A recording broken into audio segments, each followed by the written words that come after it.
আমার প্রিয় দশম শ্রেণীর ছাত্রছাত্রীবৃন্দ, আজকে তোমাদের গণিত ক্লাসে আমি অংশীদারি কারবার থেকে কয়েকটি অঙ্ক নিয়ে আলোচনা করব।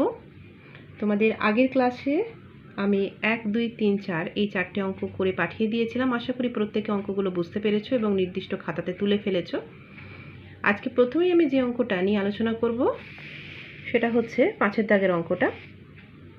দেখো কি বলেছে অঙ্কটাতে, বিপু, রাবেয়া ও মেঘা যথাক্রমে 6,500 টাকা, 5,200 টাকা ও 9,100 টাকা মূলধন নিয়ে একটি ছোট ব্যবসা শুরু করলো ও ঠিক 1 বছর পরে এত টাকা লাভ হলো। তাহলে আমরা প্রথমেই দেখতে পাচ্ছি দীপু, রাবেয়া ও মেঘার মূলধনগুলো তোমাদের দেওয়া আছে অঙ্কটাতে। আর কি দেওয়া আছে না, ওদের কত টাকা 1 বছর পরে লাভ হয়েছে সেটা দেওয়া আছে। এরপর কি বলছে না, ওই লাভের 2/3 অংশ তারা সমান ভাবে এবং বাকি অংশ মূলধনের অনুপাতে ভাগ করে নিলে কে কত টাকা লভ্যাংশ পাবে। তাহলে প্রথমে আমাদেরকে কি করতে হবে, যে লাভটা হয়েছে অর্থাৎ এই 14400 টাকা যে লাভটা হয়েছে সেই লাভের 2/3 আমাদেরকে বের করে নিতে হবে যে কত টাকা হচ্ছে। তাহলে আমাদের মোট লাভ হচ্ছে এটা, ঠিক আছে। আর মোট লাভের 2/3 অংশ তাহলে কত টাকা হচ্ছে 9,600 টাকা, ঠিক আছে। এই 9,600 টাকাটা 3 বন্ধু কি করেছে, সমানভাবে ভাগ করে নিয়েছে।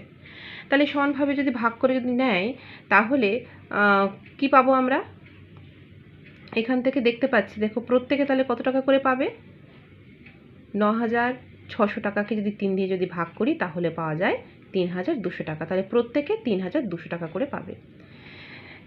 এরপরের কাজ হলো গিয়ে কি না, বাকি অংশ মূলধনের অনুপাতে ভাগ করেছে। তাহলে কত টাকা বাকি পড়ে আছে আমাদেরকে, তাহলে 14,400 থেকে 9,600 টাকাকে বিয়োগ দিতে হবে। বিয়োগ করলে পরে 4,800 টাকাটা কি হবে না, তারা কি করবে না মূলধনের অনুপাতে ভাগ করে নেবে। এবার মূলধন তাদের কি কি ছিল, একটা হচ্ছে 6,500 টাকা ছিল, 6,500, 5,200 আর 9,100 টাকা। এবার আমরা কি করব না, মূলধনের অনুপাতটা বের করে নিচ্ছি। দেখো এখান থেকে যেটা পাওয়া গেছে 5:4:7, ঠিক আছে। আর হাতে কত আছে 4,800 টাকা। তাহলে 4,800 টাকার মধ্যে দীপু কত টাকা পাবে, কিভাবে বের করতে হয় তোমরা জানো, 5 বাই হচ্ছে 5 + 4 + 7 16। তাহলে এখান থেকে কি পাওয়া গেল না 1,500 টাকা। ঠিক একই রকমভাবে দেখো রাবিয়া তাহলে কত পাবে, রাবিয়া পাচ্ছে 1,200 টাকা। আর মেঘা তাহলে কত পাবে, মেঘা পাবে 7/16। এই যে এখানে 7 ছিল, তাহলে 4,800 × 7/16। তাহলে এখান থেকে কি পাচ্ছি আমরা না 2,100 টাকা।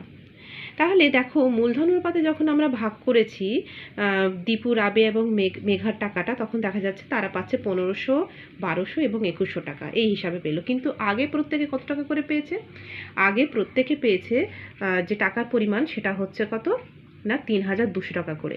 তাহলে প্রত্যেকের সাথে তাহলে কি হবে না 3,200 টাকা করে যোগ দিতে হবে। তাহলে দীপুর তাহলে মোট টাকা কত হবে 3,200 প্লাস হচ্ছে 1,500, তাহলে হচ্ছে 4,700 টাকা। রাবিয়া হচ্ছে 3,200 প্লাস 1,200, তাহলে হচ্ছে 4,400 টাকা। আর মেঘারও হচ্ছে 3,200 প্লাস হচ্ছে 2,100 টাকা, তাহলে 5,300 টাকা হচ্ছে, ঠিক আছে।